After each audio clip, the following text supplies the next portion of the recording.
Today we asked the age-old question: how much will it cost to buy Ubisoft? Shut up and take my money. Well, we're gonna find out all this and much more on this episode of the Miami Geeks. Stay tuned.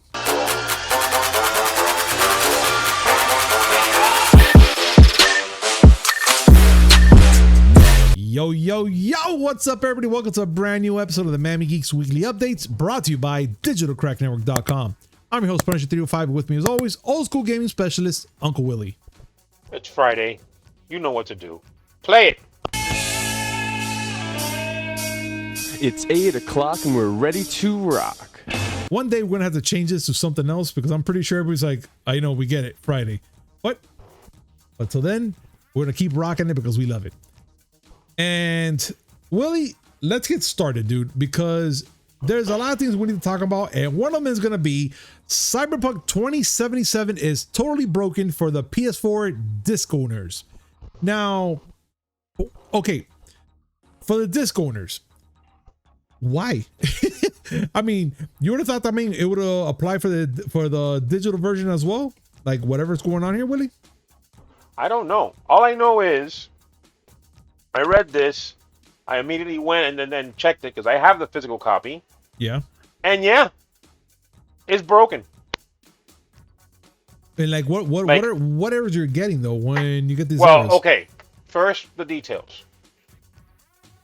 CD Projekt Red released an update for Cyberpunk 2077 that makes it playable on next-gen consoles, which is about time. It's been over a year.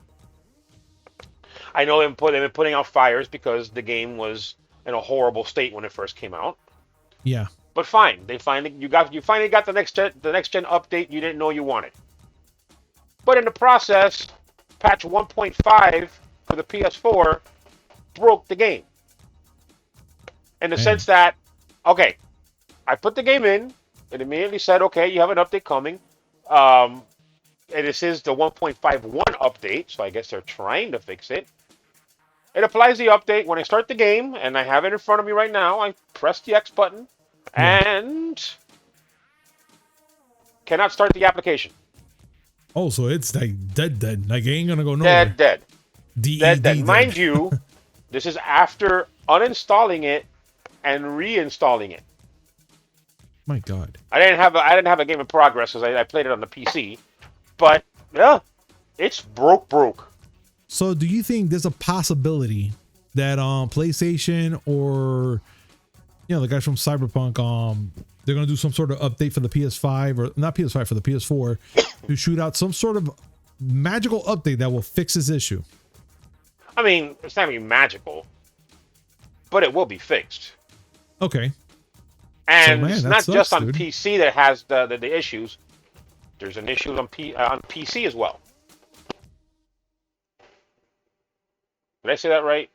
Did I say PC twice? Yeah, you see PC twice, but I'm pretty sure that I meant viewing PS4 and audience PC. understand. The PS4 is messed up, but PC also has issues. Okay. And that's because there's the conflict with audio software. So you can play PC if you want, just play it in mute mode. Kind of sucks that somebody's sneaking up behind you to kill you or something. I mean, whatever. Usually I just, put on podcasts or listen to music while I play a game because I'm just weird like that. Well, depending on the game, especially if it's an open world game, I get tired of hearing the same thing over and over again, so I'll just go and play something on TV. I gotcha. I mean, in a game like Cyberpunk, yeah, it's first person. You need to know what's around you. All right. That's pretty cool then. All right. So yeah, we'll take this with a grain of salt and wait to see if they come up with some sort of update for this, which I'm pretty sure that they're already getting the headlines already, and they're gonna have to get this fixed like ASAP because there's gonna be a lot of players out there that are on the PS4 playing this game, and they're gonna be a little pissed. But I'm pretty sure they're gonna get this fixed. Oh, they are.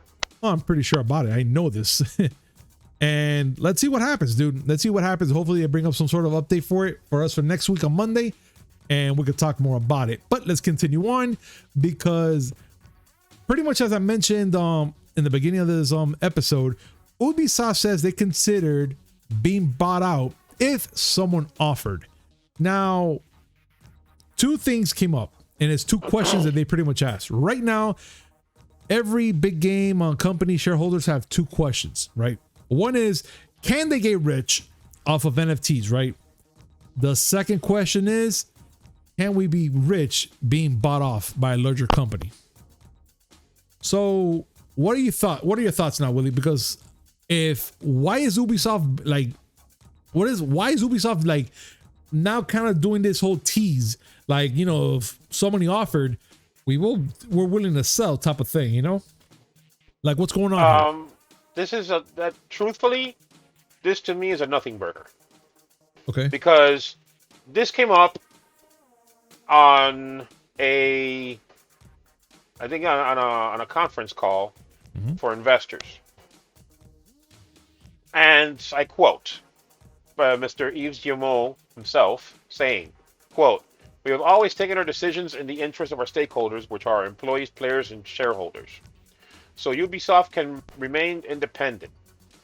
We have the talent, the industrial and financial scale, and a large portfolio of powerful IPs, sought after by the biggest global players in entertainment and tech.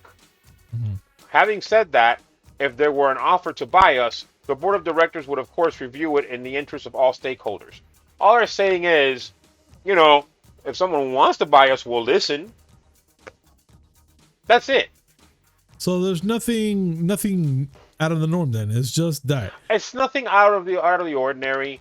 Yes, I mean, you know, hearing a big company like Ubisoft say that, especially after all the attempts they had to get kicked out by, what was the parent company? I forgot which one it was. At the time, yeah, for them to go and say, yeah, you know, we'll consider being bought out. I mean, that's gonna make news. I say Microsoft buys them. That way they can have their sexual harassment collection complete.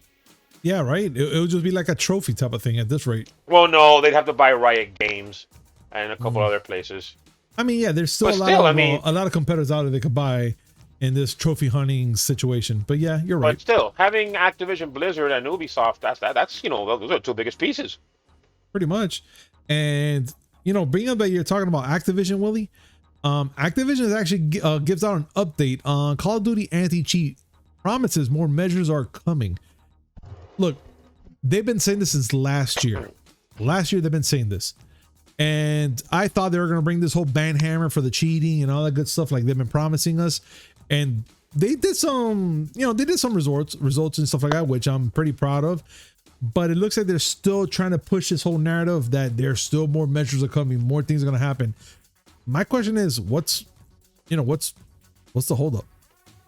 The problem is that cheating, like cheaters and bots and all these things, it's a moving target. Well, last year they introduced their anti-cheat tool called Ricochet. Okay. Because of all the complaints they got from people who were playing Warzone. And they say it has improved the situation.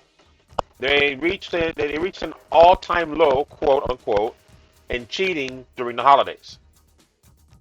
But as you find, you know, as you plug holes, hackers and cheaters are going to go and look for other holes to exploit. So yes, it's a moving target. Even Valve anti-cheat, which has been doing it for the longest time, they still have issues. Okay. Oh. So technically we have to do is sit and wait. In other words, that's what you're trying to say. Just, I mean, they gotta. It's always a cat and mouse game. Got it. Okay. Activision plugs a hole, they find another one, keep, you know, lather and repeat. Okay. All right. I guess that's better than nothing if I'm correct. So I guess we just gotta sit there and wait and see what Activision is gonna give us now. I mean, dude, all this whole thing with cheaters, dude, it gets a little tiresome, and I really want to come back to Call of Duty at least one day. But right now, I'm just gonna do like I've been doing right now, just keeping to myself and waiting for the right time to play in. Even though by the length of how long I'm waiting, I'm just better off just waiting for God of War when it comes out. But still, that's just me, my opinion. let's see what happens. Hopefully, I'll probably jump into the game and not buy Battlefield 2042 because reasons. But who knows? I might jump back on it. You need to play Data Boy on the PC. That, yeah, I already got. I think I got the. I think I do have it on to get to for the PC, but I'll give it a shot. I will give it a shot because that game was amazing. There's somebody who went and it hasn't been released yet, but made a mod where you can play as Atreus. Really? Oh, dude! So you get to play as boy. You get to play as boy. Nice. I could do this. I'm looking. I'm looking to the mod. I'm looking to the mods here. Yeah, I mean, come on. Come on. This is PC. No, the only thing I don't like is the fact that you don't fight Thomas the Tank Engine yet. If they bring that, I'll probably jump on PC immediately just to fight Thomas. I'll do it. They have one with invisible armor, so he looks like his younger God of War self. And they have one where he has no beard, and he oddly looks like somebody they know. Familiar, like one of us, or no, not one of us. If I looked like that, boy, I'd be running things. Got you. Or things will be running away from me. I mean, yeah, they're like, oh, Kratos is alive, run, shit. He kind of looks like the dad in Stranger Things. Oh, I forgot his name now. Harper. David Harbour. There we go, Harbour. Yeah. Dude. Take a look at the picture. I just sent it to you. All right. I mean, yeah. He also has he also has this kind of look like the Big Show. I say David Harbour. All right. Well, I'll let Whatever. the audience decide. The bottom line is that it's not Thomas the Tank Engine. No, it's fine. But ladies and gentlemen, we gotta let you know, what do you guys think about what we're talking about now from above us and below us? What do you guys think? Please comment down below, let us know your thoughts, and let's have a conversation about it. And let's continue on with this is actually pretty good news for Nintendo Switch fans out there, which is The Legend of Zelda Majora's Mask is coming to the Switch next week. Yes, I can't believe it is happening, and that's actually pretty good fun. And for those who have the expansion pack, so there's a follow-up to all this. So Ocarina of Time will be playable on the Switch on Friday, February 25th. Exclusively for Nintendo Switch Online Plus expansion pack subscribers. So that's coming up with Majora's Mask, and I think they're actually adding. No, they already added Banjo and Kazooie on January. What? This is correct. Yeah, which that's really good. And I'm kind of glad the fact that now they're adding more stuff to the N64 library, which we discussed about it a couple times already. And at first I'm like, dude, that's kind of a weak lineup, especially for the N64 library, not giving us enough games. But I guess we saw this coming, that during the years they're going to be adding more things to it. And I think Majora's Mask is actually a good game for people like my wife and stuff like that, which they had the game for the N64, and believe it or not, Jackie still has the book, the strategy guide book for Majora's Mask. Yeah, cool. In good condition too, really good condition. Which I even told him, like, can we borrow this one day and put it on the show? But no, ain't gonna happen. It's fine. It's all good and dandy. It's all good and dandy. But let's continue on. And we're gonna jump into video game movie news, which Charlie Day wants. I like how you skipped over me. This is a retro game, and I'm supposed to be the retro gaming specialist. And just like, who gives a fuck about what Willie thinks? I like that. It's all right. You know what? I do apologize, Willie. Before we jump into that, Willie, what are your thoughts on the fact that they're adding Majora's Mask to the Switch next week, even though it's on the expansion pack? I have no opinion. So anyway, Charlie Day. No, I'm kidding. I'm kidding. I have two comments. Go. One, I prefer Majora's Mask to Ocarina of Time. I don't know if that's an unpopular opinion. I don't really care, but I've always preferred Majora's Mask. All right, that I don't see no problem with that though. And number two, why does Nintendo do this? Why are they fucking drip feeding the games? No, man. I think they should bring out a good lump sum and put it out there for the N64 library. Because, dude, what is this? This is going to be what, the 10th game now on their library? It is the 10th game. Okay. Is it the 10th? Wait, is it the 10th? Yeah, because they start off with 8, right? And they added Banjo-Kazooie. No. Now in January. Legend of Zelda Majora's Mask will be the 12th game. Oh, okay. Sorry. Because we have Banjo-Kazooie, Dr. Mario 64, Mario Kart 64, Mario Tennis, Paper Mario, Sin and Punishment, Star Fox 64, Super Mario 64, Legend of Zelda Ocarina of Time, Win Back Covert Operations, and Yoshi's Story. Okay. But I ask, why drip feed? Like, okay, you don't want to have every single game available. Maybe you have compatibility issues. Okay, but there's not just N64 games. They drip feed and N64 and NES and Super NES games as well. Yeah. I said, listen, if they were to go, they don't need to release everything. They can't. Rights issues and stuff like that. But come on, give people a huge library of games they can play, and more people will want freaking Nintendo Switch Online. Yeah. I totally agree. Like, if they were to give a good big library for the N64, no lie, I would jump for the expansion pack. Right now we have 12 games like we're just talking about right now. I'm pretty sure if I were to buy it, my wife will love to play it and put it on the N64 controller stuff that they have there because reasons. But I'm pretty sure that will be fun. But if we were to have a good library, let's say, can we just say top 30 games in there willing to be playable, like to say, you know what, I'll put the money down for the expansion pack, like 30 games for the 64. Okay, the N64 had 296 games here. Yeah. If they were to release a quarter of that, okay, just like a quarter. Yeah. 75 games. That's a substantial amount of games, and that'll cover all the games that people like. You're absolutely right. And I think if you were to get a quarter of the games, which is 75, like you're saying, and just have it out there, people will go bonkers playing a bunch of games there for like what, a good year and change until they say, coño, I can't wait for them to add like more games to it. Will you agree to that? Okay, I guarantee you that if they were to release, it's a tall ask. The biggest game that isn't on there yet, and the one that everybody wants, is GoldenEye. Oh God, yes. But the rights for that are a nightmare because the people who own the James Bond license are notoriously stupid. Got it. And then you have Perfect Dark, which you would think it'd be difficult, but they got Banjo-Kazooie.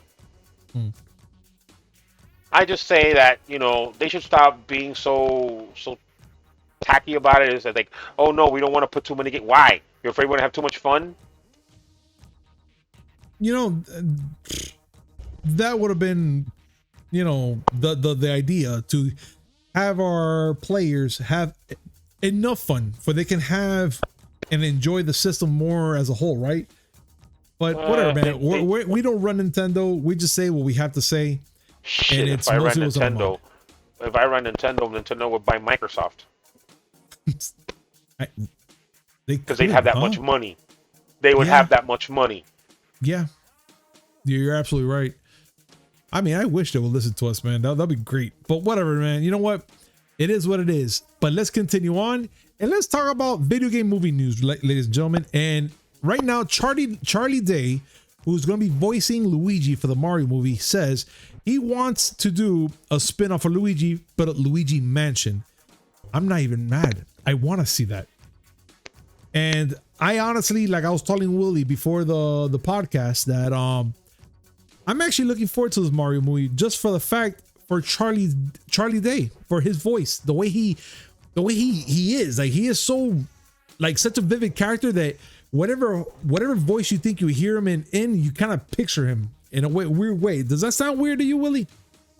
I mean, like, you just sit there and just think about it. Like, is it bad that I want Luigi to break out into a Pepe Silvio routine in the middle of the movie? I'm not the only one that thinks that. I would love that.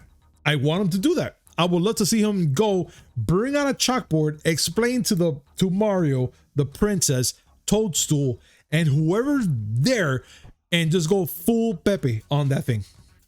Like, why would that be? I mean, yes, he has to do it with a weird Italian accent, but how would that be bad?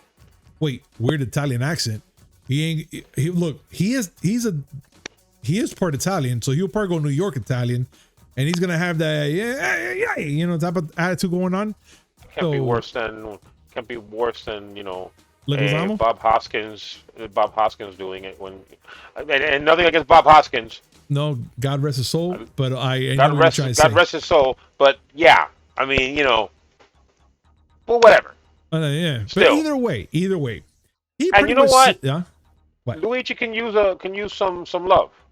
Oh, So yes, definitely, dude. I always feel Luigi's that Mansion Luigi gets movie. shit love, man. What is he though? I actually like Luigi a lot. He does. He's a good character, and a lot of people root for him, even though evidently Nintendo doesn't love him.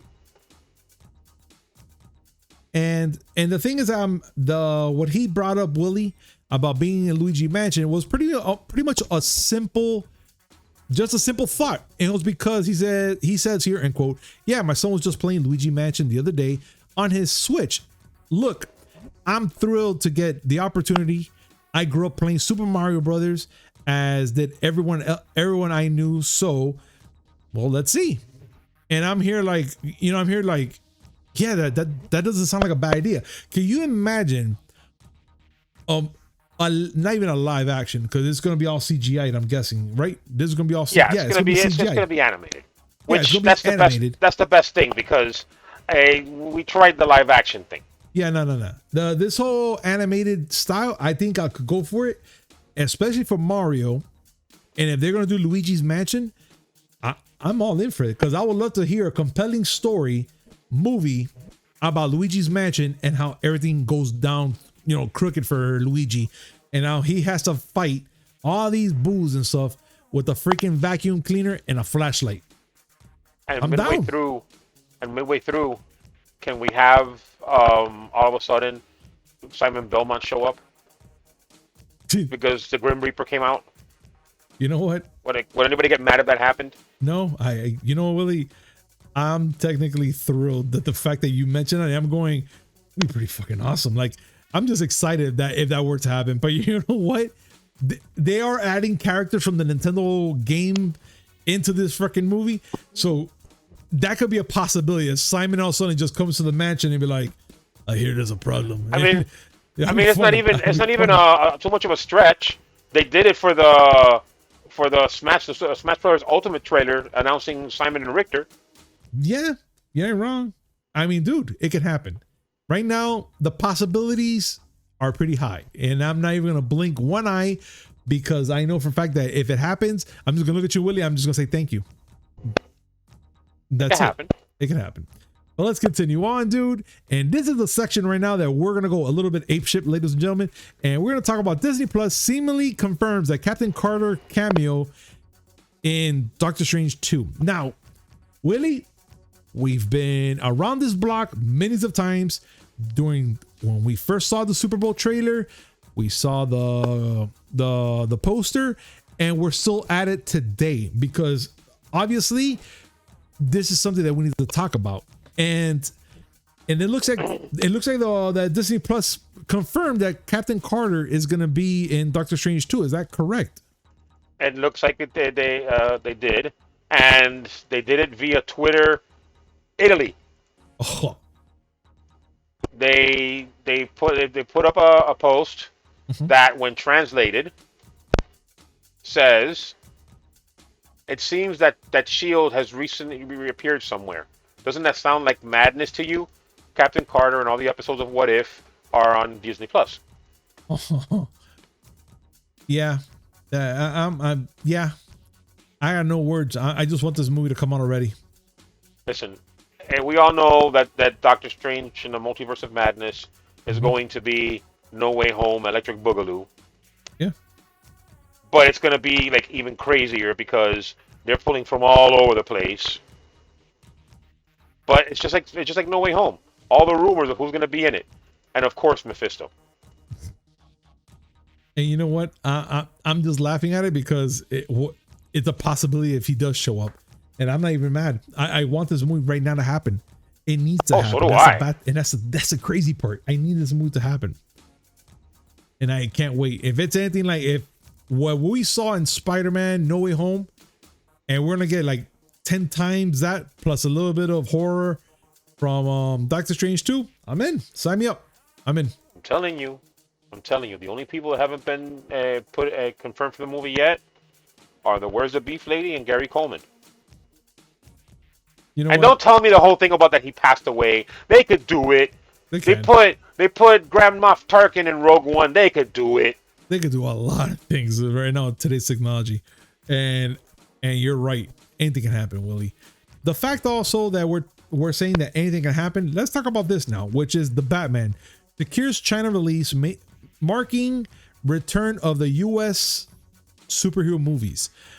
What does it mean about that? It's returning back. Do they mean that they're gonna start giving out that they're gonna start showing here before it goes back to China and stuff like that, or what? What they're saying is that the Batman, yeah, is the first superhero movie to get an official China release window in quite a while. It's been how long has it been? I don't know. I know that no Marvel movies have been there. Like Black Widow, Shang-Chi. Well, Shang-Chi because political. Yeah. But Black Widow didn't make it over there. Neither did Venom.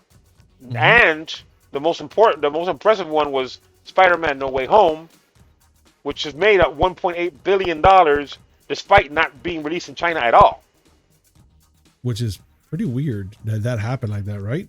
No, just like that's how much hype the movie had, and that's how badly people wanted to see it. Got it. And how I would say how good people saw it. You know, people considered it to be. Mm-hmm.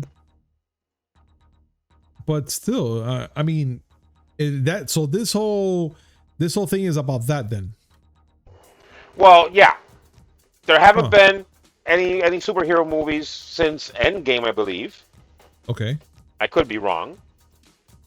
But yeah, I mean, some have said that China's been doing that because they want their movies to come up and take the top, all the top spots for highest grossing movies. But then No Way Home came out and they're like, oh well, fuck it. Yeah, they're like, wait, so much for that idea, Charlie. Yeah, they looked at the guy in the backhand them and shit. Stupid Charlie, fucking. That's such. Any more bright ideas, Sam? Yeah, and Sam is like, oh no. I thought it was gonna work, okay? Yeah. Look, I looked at my 8-ball and it said possibilities. Well, China had been closed for a while, but they gave the okay to the Batman. They also gave the okay to Death on the Nile and Uncharted. Fine. You know what? That's good. And especially that they're going to get to see the Batman, which I'm not going to lie. I really want to see this. And in this week on Tuesday in freaking Dolphin Mall, you get to see the Batmobile, the costumes, and some giveaways that they're going to be having in Dolphin Mall on Tuesday. I wish I could have showed up to see that, but you know, work is work and I got to keep busy. But same. That would have been a great experience to check out, Willie. No lie. I wouldn't mind. Yeah. Would have been good. It would have been good to go with Cousin Jose. Oh my God, to see him geek out. But then again, he'll argue that he is Batman. Yeah, he'd be like, "What are you doing in my car?" No, Jose, that's not your car. Is it? I am the Batman. Jose, no, you're not. You're not Batman. Watch me fly. And he just disappears for no fucking reason. You're not Batman. You're Jose. What did you say your name? Okay, yeah. Now I want him to say that next time he says I'm Batman. I really do now. I mean, you know, we all got dreams, right? Right.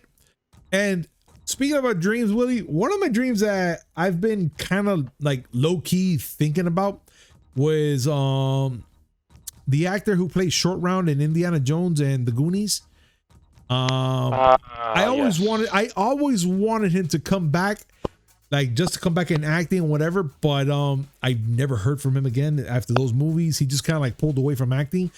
But in our next article, Indiana Jones Goonies legend Ke-Huy Quan is back, and he's in this thing called I Belong Here and I Want to Be Here exclusive. Well, the movie's called Everything Everywhere All at Once, actually. Everything, okay. And also, stars, he's just saying that he wants to be here and this is where he belongs in acting again. No, that's the movie. That's the name of the movie. Oh, okay. But yeah, his name, and I looked it up because I don't like mispronouncing names. Ke-Huy Quan. Oh, sorry. And Michelle Yeoh are both going to be in this. Oh. And so I'm down. Dude. I would like to see him. And it's a multiverse movie. How so? It's a movie where Michelle Yeoh and Ke-Huy Quan find out that there's a multiverse out there, and they see different versions of themselves in different timelines. Please tell me that you're going to see them, like, at least for Key, he's going to see himself in Indiana Jones and the Goonies. If he sees himself as Short Round, I'm walking out. Are you kidding me? I can't handle that much awesome in one sitting. I'm gonna sit there until my head explodes, or do like in Raiders of the Lost Ark and wait till my face melt. But out of pure excitement, just let me correct myself there, because I would love to see that he just kind of see them there, Indy, and he's just fucking looking at himself, and all of a sudden he's gonna go just melt all the way across. That's just. I mean, I can't handle that. No. What would I prefer? What would I prefer? Short Round or Data? Yes. Yeah, I guess that's the answer. Yeah. There is no answer to a right answer, Willie. It's yes. But by nature, the right answer is an answer. Yes. And I'm Don't going to be get philosophical with me. I haven't had enough booze yet. No. It's only Friday, so I get it. It's only Friday? It's Friday. Friday's a good thing. Yes, it is. But let me tell you something, Willie, before we end this. For him, I'm glad that he's back. I will like, if he's ever in a con here in Miami, I would love to see him, like, just to talk to him about his experiences with Indiana Jones and also in the Goonies. In the article, he actually talks about why he was away from movies for so long. Oh, and why? He says because the reason why he liked the characters that he did in Indiana Jones and Goonies, and I quote, "Those two characters are not your typical stereotype Asian characters." Huh. Sort of, kind of. Short Round is courageous. He saves Indy's life. Data's one of the gang. But as I got older, there were not a lot of offers, and even when there was one, it was very stereotypical. It wasn't fun to audition for those. You know what that reminds me of? I don't know if you ever saw the movie, and I may have mentioned it before. Did you ever see the movie Hollywood Shuffle? No. You told me to watch it. You have. It's Robert Townsend, an 80s comedian, had financed it. He made an entire movie with his American Express card. Wow. Like, he brags about this because, of course, he's going to brag about this. He made an entire movie just using his American Express card and his friends. It helped that his friends included, David Alan Grier and a whole bunch of other famous 80s comedians. But it's a really good movie about how shitty stereotypes of black actors, of black characters in movies are, and how you should just don't just get a job because it's acting. Like, have some fucking pride and take a role you could be proud in. Yeah. But it's a really good movie, and it's funny as shit. I gotta check that shit out, dude. You need to watch it. If all y'all, if you haven't seen Hollywood Shuffle, watch the movie. It's funny and it's got a good message. All right. I'm probably see if hopefully by tonight I'll check it out. But I have to say to everybody here, thank you very much for watching us today on this amazing podcast and show. And as always, like, comment, subscribe, hit that notification button just to know when we come up with some amazing news, which is 3 times a week. Mondays, Wednesday, and Friday, and always a little something in between, ladies and gentlemen. And thank you so much for taking the time to be here with us. Willie, any last words? Shall we play it again? Which part? The Friday. Yes. Play it. I'm gonna go out. I'm gonna get drunk, and I'll tell you what. Just be out. Be on the lookout on the news. You hear my name? Just pour one out for me. Indeed. All right, everybody. We'll see you on Monday. Peace. Ah.